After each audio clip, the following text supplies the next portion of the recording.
So hi, Eva Nichols here. Today I wanted to share with you how I prepare for a watercolor workshop. I'm going to take a workshop with Sterling Edwards later this month, and I'm looking very much forward to it. And I have gotten the material list, and I've had a chance to read through it. I am familiar with Sterling Edwards. I've never taken a workshop with him before, but I have watched several of his watercolor demos, on YouTube, and I've also seen him demo live actually. So I'm looking forward to it, and now I'm trying to get my materials and my supplies ready for the workshop. And I know from experience that it can cost hundreds of dollars if you buy everything that's on an artist's material list, especially if you're already an established watercolor artist, or you've been painting for several years and you have lots of watercolor materials, etc., that you already like to use. So it's not always wise, unless your budget is unlimited. Then you can of course just go out and buy everything that says on the list and not worry about it. However, that's not the situation for most people. So I like to find a balance where, the reason I'm taking a workshop with an artist is I want obviously to learn how they do things, and at least try it out. And then when I am back in my studio again, I'll probably use a little bits and pieces that I have learned, new stuff that I have learned, and incorporate it into my own style. But I don't want to be like a copy of somebody. I just want to learn and expand my own knowledge. So what I do is I look at the materials and I see what I already have, and then obviously I'll bring that, and then I'll go through the brushes and see what I have that's similar, and if there is like a very particular brush and I think I might like to use it later on, I might purchase it if it's not like too outrageously expensive. So if we start with the brushes, for instance, Sterling Edwards, he has his own watercolor brushes, flat brushes that he likes to use, and I don't have any of those. So I decided, and they're not very expensive, so I decided to go ahead and get two of them, a medium and a large. And there's stiff hog hair brushes, blending brushes. He uses them a lot for blending and stuff. So I went ahead and purchased these two, and you can purchase from his website, or you can purchase on Amazon, whatever. So I decided, okay, I don't have anything that looks remotely like this, and I have seen him use it, so I thought that would be, a good little investment, and it might be something that I might incorporate later in my own painting style. So I got those. Then when I watched his live demo, he uses this rigger brush, which is, I think it was like a number 6 or something like that. So it's a lot thicker rigger brush than what I have had before, and it was like $4 or something like that. So I bought that several years ago when I watched this demo, and I've used it quite a lot and I really like it. So those are the 3 brushes that are specific to this workshop. This one I already had, and these 2 I purchased. And then he likes to use a lot of flat brushes. I don't paint so much with flat brushes, but I'm probably going to use my 2-inch flat brush I have here, just a wash brush, so I can use that. And I also have 1-inch and I think 1.5-inch wash brush flat that I'll bring to class. And then he's suggesting a bunch of round brushes, and I have plenty of round brushes, so I'm just going to take what I already have, an assortment, and then see what's going to be practical and useful for this particular class, but something like that. So then I'm all set on the brushes, and my total investment so far I think was about $15 maybe on these 2 that I didn't have before, on this one I had, and the rest I have also. So that's the brushes, and then he recommends a good cold pressed watercolor paper, which I totally agree with. Cold pressed watercolor paper, 100% cotton, that's what I like to paint on. Now Sterling, he prefers Fabriano Artistico, 300 pound, and he says, or Arches, 300 pound cold pressed, and that's since I have a lot of Arches 300 pound cold pressed watercolor paper, because I buy it in bulk, because that's my favorite paper. I'm gonna stick with that. I have tried Fabriano in the past, and I didn't like it that much. So I don't feel the need to go out and buy more of an expensive watercolor paper that I already know I'm not so crazy about. Now, if I hadn't tried it before, I would have maybe bought a sheet to just test it out and see if I might like it as well or better than I like Arches. And also, I'm also kind of looking at what they say about their various choices. And since Sterling, he's already like used either Fabriano or Arches, he's not locked in to one particular type of cold pressed watercolor paper. So I feel very confident in using my Arches that I know and love. And then we come to the paint, and he recommends professional grade watercolor paints, which I'm 100% on his side on that. That's always what I prefer to use and only uses, and also what I tell my students: don't buy student grade or some cheap watercolors. It's just not worth it. Then he uses Holbein's watercolors, and I have some Holbein watercolors, but I tend to use more of the Winsor Newton. But again, he is also here saying that good quality paints, and he's not like really locked into it. It doesn't have to be Holbein, okay, and it doesn't have to be exactly the colors that he has on his palette. He says that he predominantly uses transparent colors, which I also do. So I'm very very good with that. And then here is the list of colors that he has on his palette, and I wrote them out on a separate sheet, and I went through the trouble of looking up all the various pigments that they consist of, so I know exactly what we're talking about. And then I went and looked at my color swatch book and found the closest match. So he uses cadmium yellow, yellow lemon, permanent yellow deep, quinacridone gold, burnt sienna, brilliant orange, umber, quinacridone scarlet, bright rose, permanent violet, Payne's gray, royal blue, cobalt blue, ultramarine deep, and green gray. And so I went in and looked up what the pigment numbers were on all those. Now it pays off. I did all this huge job of swatching out every single color that I own in my little swatch book here, and have brand name, and I have the name of the colors, and I have the pigment numbers. So I could actually compare and dig out the colors that were most like Sterling's. And some of them I had, and some of them I didn't have, and some of them I had in a different brand. And here's what I came up with. His permanent violet PV23, that's I have that one in Winter Violet from Winsor Newton, and it's PV23, so it's the same pigment, just a different brand. And then he has Payne's Gray from Holbein. All his colors are from Holbein.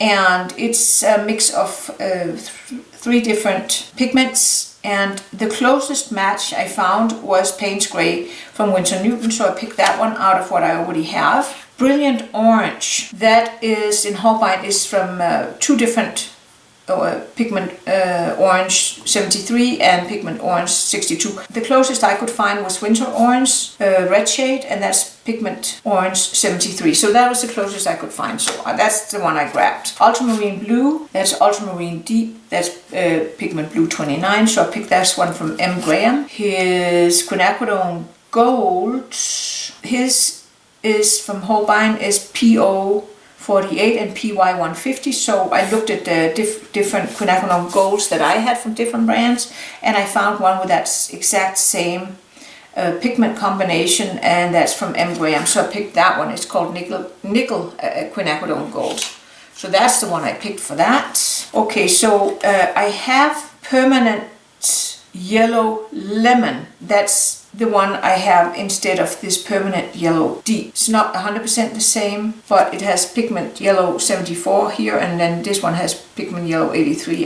This one has pigment yellow 3. So that's the one I picked. It's from Holbein. It's not 100% the same, but that's good enough. And then cobalt blue, that was easy. I have the cobalt blue from Holbein, so I picked that one, PB28. And then I also had his royal blue, which is same as this pigment blue 60, which is Andantron blue. Quinacridone scarlet in Holbein is PR 209. I have quinacridone coral from Daniel Smith, which is also PR 209, so that's a good match. The cadmium yellow lemon, I'm just going to use my favorite yellow, which is nickel azo yellow from M. Graham, or transparent yellow from Winter Newton. I picked the nickel azo yellow from M. Graham for this. The bright rose he has, the closest I could find was Opera from Holbein, and I've actually done light testing on that one, and it's so far the one that holds up the best of the operas of those bright pinks. So I picked that one. Pigment numbers are not 100% the same, but that's what I'm going to go with. And then burnt sienna, PBR 7 is the burnt sienna from Holbein, and I found the one from Da Vinci, which is the same pigment. And then I have the Windsor orange, which is going to be it's going to be one of the yellows here, permanent yellow deep probably. I didn't have any pigment number that matched. And then Van Dyke brown is going to be for the umber, PBR 7 and PBR 7. So you see, I already had all these colors, and I did my homework, and so I found the colors that are the closest, and that way I feel confident that I'll be doing just fine keeping up with the sterling. And then, you know, I don't have these colors obviously in a palette because, you know, I have my standard palette that I like to use. And then I really debated, should I buy Sterling's palette or should I not buy Sterling's palette? And I looked at the palettes I have, and I have several. See, his palette is like huge. Zoom out so you can see it. Look at that.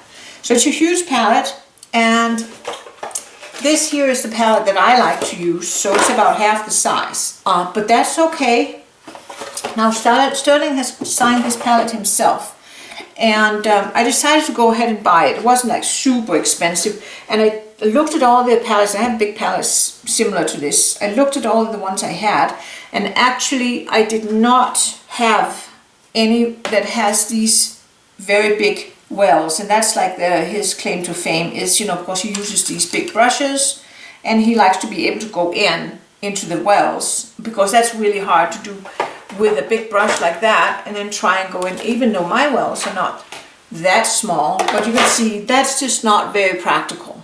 And none of the other palettes I had big wells like that. So I decided, okay, I'll go and spend I think it was about good $20 on that palette, even though I have a gazillion palettes, because I can see the point.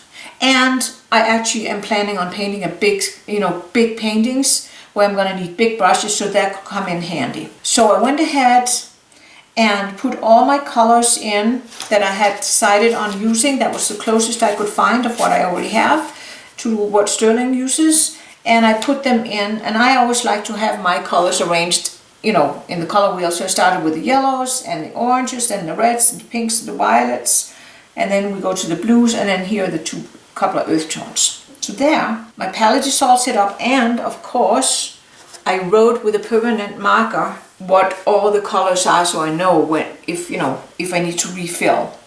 And I like to let them dry, and so once they're dry I can kind of pop them out. Again, if there's one of them I'm kind of like, I like the palette in general, but this color I never use it, so I'd rather have something else in. So I can do that.